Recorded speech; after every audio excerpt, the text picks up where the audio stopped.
মোক্ষদ একাদশী ব্রত মাহাত্ম্য কথা এবং সারা বিশ্বের 150টি স্থানে পালনের সঠিক সময়সূচি। যুধিষ্ঠির বললেন, হে বিষ্ণু, আপনাকে আমি বন্দনা করি। আপনি ত্রিলোকের সুখদায়ক বিশেশ্বর পুরুষোত্তম। আমার একটি সংশয় আছে। অগ্রহায়ণ মাসের শুক্লপক্ষের যে একাদশী, তার নাম কি, বিধি বা কি এবং কোন দেবতা এই একাদশীতে পূজিত হন তা আমাকে বলুন। শ্রীকৃষ্ণ বললেন, হে মহারাজ, আপনি উত্তম প্রশ্ন জিজ্ঞাসা করেছেন, যার মাধ্যমে আপনার যশ চতুর্দিকে বিস্তৃত হবে। এখন এই একাদশীর কথা বর্ণনা করছি, যা শোনা মাত্রেই বাজপেয় যজ্ঞের ফল লাভ হয়। অগ্রহায়ণ মাসের শুক্লপক্ষের একাদশী মোক্ষদা নামে পরিচিত। সর্বপাপ বিনাশিনী ও ব্রত মধ্যে সর্বশ্রেষ্ঠা এই একাদশীর দেবতা শ্রী দামোদর। তুলসী মঞ্জরি, ধূপ, দীপ ইত্যাদি উপাচারে শাস্ত্রবিধি অনুসারে শ্রী দামোদরের পূজা করতে হবে। পূর্ব বর্ণিত বিধি অনুসারে দশমী ও একাদশী পালন করতে হবে। এই উপবাস দিনে স্তব, স্তুতি, নৃত্য, গীত আদি সহ রাত্রি জাগরণ করা কর্তব্য। হে মহারাজ, প্রসঙ্গক্রমে একটি অলৌকিক কাহিনী আমি বলছি। মনোযোগ দিয়ে এই ইতিহাস শ্রবণ মাত্রই সর্বপাপ ক্ষয় হয়। যে পিতৃপুরুষেরা নিজ নিজ পাপে অধোজনী প্রাপ্ত হয়েছে, এই ব্রত পালনের পুণ্য ফল বিন্দুমাত্র তাদেরকে দান করলে তারাও মুক্তি লাভের যোগ্য হন। কোনো এক সময় মনোরম চম্পক নগরে বৈখানস নামে এক রাজা ছিলেন। তিনি ছিলেন সমস্ত বৈষ্ণব সদ্গুণে বিভূষিত। প্রজাদের তিনি পুত্রের মতো পালন করতেন। তার রাজ্যে বহু বেদজ্ঞ ব্রাহ্মণ বাস করতেন। রাজ্যে সকলে ছিল বেশ সমৃদ্ধশালী। একবার রাজা স্বপ্নে দেখলেন যে তার পিতা নরকে পতিত হয়েছেন। তা দেখে তিনি অত্যন্ত বিস্মিত হলেন। পরদিন ব্রাহ্মণদের ডেকে এনে বলতে লাগলেন, হে ব্রাহ্মণগণ, গত রাত্রিতে স্বপ্নে নরক যাতনায় পিতাকে কষ্ট পেতে দেখে আমার হৃদয় বিদীর্ণ হচ্ছে। তিনি আমাকে লক্ষ্য করে বলতে লাগলেন, হে পুত্র, তুমি আমাকে নরক সমুদ্র থেকে উদ্ধার করো। তার সেই অবস্থা দেখে আমার অন্তরে সুখ নেই। আমার এই বিশাল রাজ্য, স্ত্রী, পুত্র, কিছুতেই আমি শান্তি পাচ্ছি না। কি করি, কোথায় যাই, কিছুই বুঝে উঠতে পারছি না। আমার পূর্বপুরুষেরা মুক্তি লাভ করতে পারেন এমন কোনো পুণ্য, ব্রত, তপস্যা ও যোগের কথা আমাকে উপদেশ করুন। আমি তা অনুষ্ঠান করব।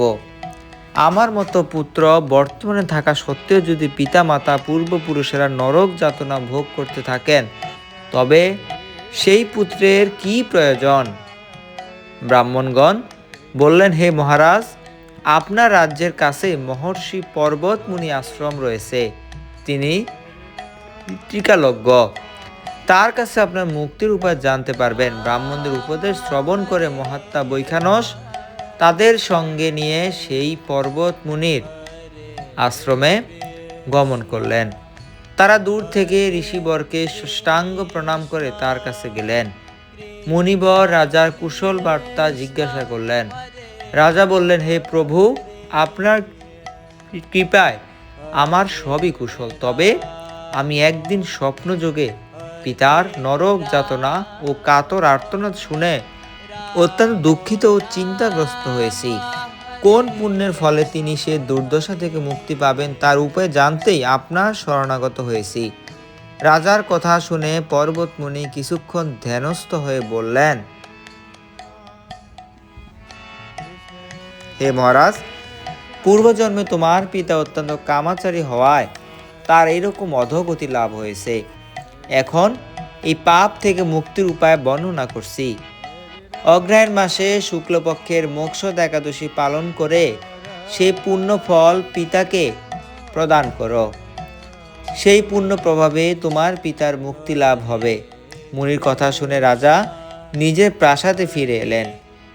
সেই পবিত্র তিথির আবির্ভাবে তিনি স্ত্রী, পুত্রাদি সহ যথাবিধি মোক্ষদ একাদশী ব্রত পালন করলেন।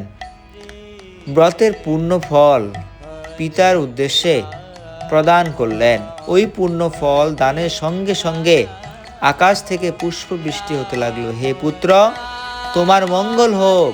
এই বলতে বলতে বৈখানস রাজার পিতা নরক হতে মুক্ত হয়ে স্বর্গে গমন করলেন।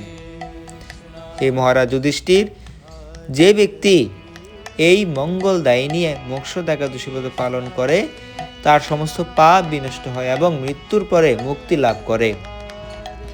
এই ব্রতের পূর্ণ সংখ্যা আমিও জানি না। চিন্তামণির মতো এই ব্রত আমার অত্যন্ত প্রিয়। এই ব্রত কথা যিনি পাঠ করেন এবং যিনি শ্রবণ করেন উভয়ই বাষ্পীয় যজ্ঞের ফল প্রাপ্ত হন। এতক্ষণ আমরা মোক্ষদ একাদশী ব্রতের মাহাত্ম্য কথা পাঠ এবং শ্রবণ করলাম। ভিডিওর এই অংশে আমরা বাংলাদেশ এবং ভারতের সকল স্থানের পালনের সময়সূচি সহ সারা বিশ্বের পালনের সময়সূচি আপনাদেরকে প্রদান করছি। আপনি আপনার বসবাসের স্থান অনুযায়ী পালনের সময় সংগ্রহ করে নিন। যদি কোনো কারণে আপনি আপনার বসবাসের স্থানে পালনের সময়সূচি খুঁজে না পান, কমেন্টে আমাদেরকে জানিয়ে দিন। আমরা আপনাকে আপনার বসবাসের স্থানে পালনের সময়সূচি জানাতে চেষ্টা করব। সকলে প্রতিটি একাদশীর ব্রত পালন করুন এবং ভগবানের অনেক অনেক কৃপা লাভ করুন। দেখা হবে নতুন ভিডিওতে। এই চ্যানেলে নতুন হয়ে থাকলে চ্যানেলটি সাবস্ক্রাইব করে আমাদের সাথে থাকুন। হরে কৃষ্ণ। জয় শ্রী মোক্ষদা একাদশী ব্রত।